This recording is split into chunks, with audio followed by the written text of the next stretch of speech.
स्वामी जी, गीता की थोड़ी बात और कर लेते हैं। गीता युद्ध के मैदान में लड़ी गई, बड़ी विचित्र बात है।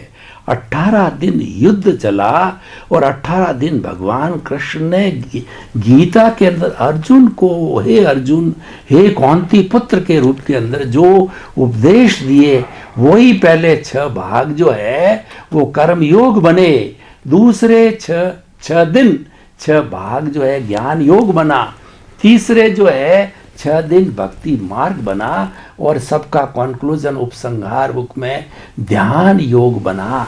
तो पहले हम कर्म योग की बात करते हैं कि भगवान कृष्ण ने गीता के अंदर कर्म योग में निष्काम कर्म की बात कही।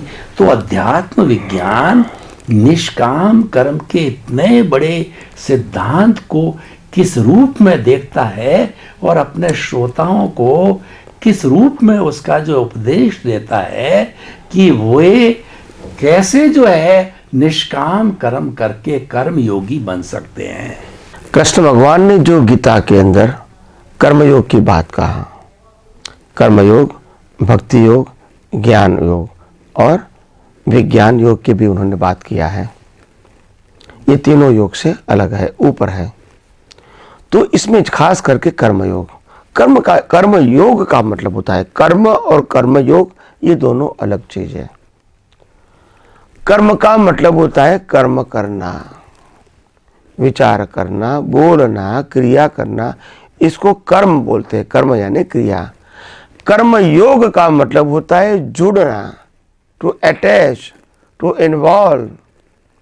तो कर्म योग का मतलब होता है क्रिया करते समय हम इसमें जुड़ जाए, और जुड़ जाए तो हम जैसे जुड़ेंगे वैसे वैसे हमारा कर्ता भाव जागृत होगा, और वो कर्म योग से हमको पाप और पुण्य का कर्म बंध होगा। मगर ये कर्म योग अगर हम साक्षी भाव से करते हैं, दृष्टा भाव से करते हैं, तो फिर क्रिया के लिए, मन वचन काया की क्रिया के लिए आप जिम्मेदार नहीं है। मगर हम कर्मयोग का मतलब क्रिया को ही हम पुरुषार्थ मानेंगे तो पाप पुण्य तो प्राप्त करेंगे, जन्म मरण भी प्राप्त करेंगे, मुक्ति प्राप्त नहीं करेंगे। तो कर्मयोग अगर क्रिया का इम्पोर्टेंट देना है, क्रिया को ही करना है, तो हमको इससे अलिप्त रहना है, क्रिया करने वाले से, क्योंकि वैसे भी हम अलिप्त ही हैं। मन वचन काया से, आत्मा से कोई कंसर्न नहीं है। मन वचन काया जन्म से मौत तक हर समय एग्जॉस्ट हो रही है। कर्म भी एग्जॉस्ट हो रहा है, आयुष्य भी एग्जॉस्ट हो रहा है, लाइफ भी एग्जिस्ट हो रहा है। एग्जॉस्ट यानी खत्म हो रहा है। मगर ये कर्म योग के साथ अगर ज्ञान योग होता है तो हम उस बात को परिवर्तन भी कर सकते हैं। ज्ञान योग का मतलब होता है जो कुछ भी क्रिया हो रही है उसके अंदर आप धर्म का उपयोग करो, और धर्म का उपयोग का मतलब होता है उसमें शुभ अशुभ भी देखो, अच्छा बुरा भी देखो, हमारे गोल के मुताबिक हमको क्या करना चाहिए, क्या बोलना चाहिए, क्या सोचना चाहिए, और क्या नहीं करना चाहिए, नहीं बोलना चाहिए, नहीं सोचना चाहिए, ये भी मानो और जानो। तो इसको ज्ञान योग कहते हैं। और तीसरा योग है कर्म योग, ज्ञान योग और भक्ति योग। भक्ति योग का मतलब होता है केवल भक्ति कर भी, वो भक्ति योग नहीं है। भक्ति योग का मतलब होता है कोई भी क्रिया हम तन्मयाकार से करेंगे, वो भक्ति योग है। भक्ति का मतलब होता है टू अटैच, कनेक्ट होना, जुड़ना, वो भक्ति योग है। भक्ति योग के मतलब होता है मन वचन काया से जो होता है उसमें जुड़ जाना, वो भक्ति है। तो भक्ति योग है, वो भी पुण्य का कारण बनती है और पाप का कारण भी बनती है। जिसको आप जिस प्रकार की भक्ति करते हो अटैच होके, उसी प्रकार से फल भी मिलेगा। तो ज्ञान, कर्म योग, ज्ञान योग और भक्ति योग। और चौथा है विज्ञान योग। विज्ञान योग का मतलब क्या होता है? मन वचन काया उनकी अवस्थाओं से 100% मुक्त है, वो मुक्तता की अनुभूति करना।